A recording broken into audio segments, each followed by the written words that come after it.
Where Monsters Lie asks the question, where do those monsters known as serial killers go when they're not active? What do they do? Where do they lay low? What if there was a place, this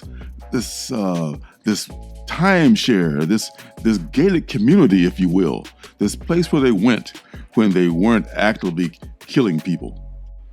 This dark comedy from Dark Horse takes that concept and just runs with it. As the story begins, there are these kids escaping from this house where there's some kind of a ruckus going on. They figure, hey, we can just go door to door, and the first person who opens the door, we tell them that we're running from this crazy person that's trying to kill us. Unfortunately, as we know, they are in a community of serial killers, and those kids are just laid to waste by the remaining residents of the community. But a problem arises when one of the kids gets away. Now, Zell, the leader of the community, she's the person that's in charge of, she's kind of like the head of the HOA. And Zell knows that there's going to be repercussions from this. One of the residents, who calls himself the Puzzle Man, just couldn't help himself. Normally, it is not policy to commit murder in these residences.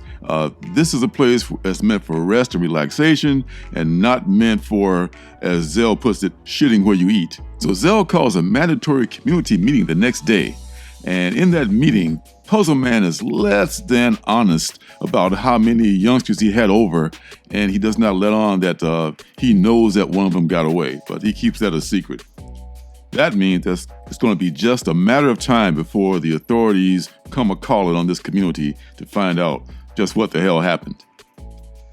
Now, it's going to take a little suspension of belief to go with the concept of this story, but I think in the end it's worth it because it really is well written and it's funny.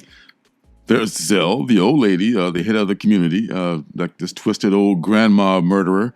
The Puzzle Man, we already talked about. He's like a bizarro murdering Riddler. There's Frankie and Pearl, this crazy lady with a ventriloquist dummy. The Fuckmaster, I don't know how to describe him. There's Richard the Clown. There's Pack Rat. There's a guy named St. Julian. And then there's this like big, hairy, like Cousin It on steroids dude named Daniel Dawson.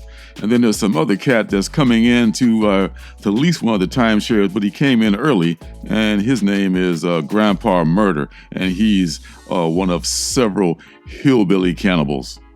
One question I would ask is, how can all these serial killers afford to live in this big, lush, gated community on this large property? This look like could be like Florida, I don't know, somewhere like that. It's very nicely well kept. And where do they get the money for this? I mean, does serial killing pay that well? Maybe some of them, maybe these are just the elitists of the serial killing community. So I don't know about that, but I'm willing to suspend that disbelief because the writing in this book is very good. There's some complexity between the characters. You can see foreshadowing of things that may be coming down the road.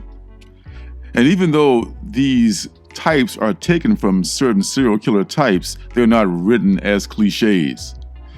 In the back matter, Kyle Starks talks about how much of a horror fan he is, and how this question of where do serial killers go when they're not active really just bugs him so much that he had to just flesh out some kind of a story to make that make sense to him. The whole time I'm reading it, I'm thinking like, this could be a TV show.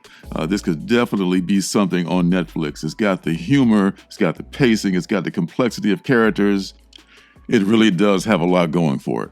So yeah, to say the least, I do recommend Where Monsters Lie by Kyle Starks and Peter Kowalski on Dark Horse. So that's going to do it for this Indie Comics review. Thanks for stopping by. Be sure to hit the like button and the subscribe button and turn on notifications so you know when I'm making my next video. So until next time, I'll see you guys in the funny papers. I not only love reading indie comics, but I've self-published several indie comics of my own. You can find them on my Alternative City shop, which has a link below this video. There, you'll find, along with my comics, t-shirts, stickers, and mystery boxes, You'll find pins and magnets that are called CBOs, or comic book originals, which are buttons, magnets, and pocket mirrors that I make from superhero comic books. These are one-of-a-kind items made from images cut directly from comic books, not photocopies, so each one is unique.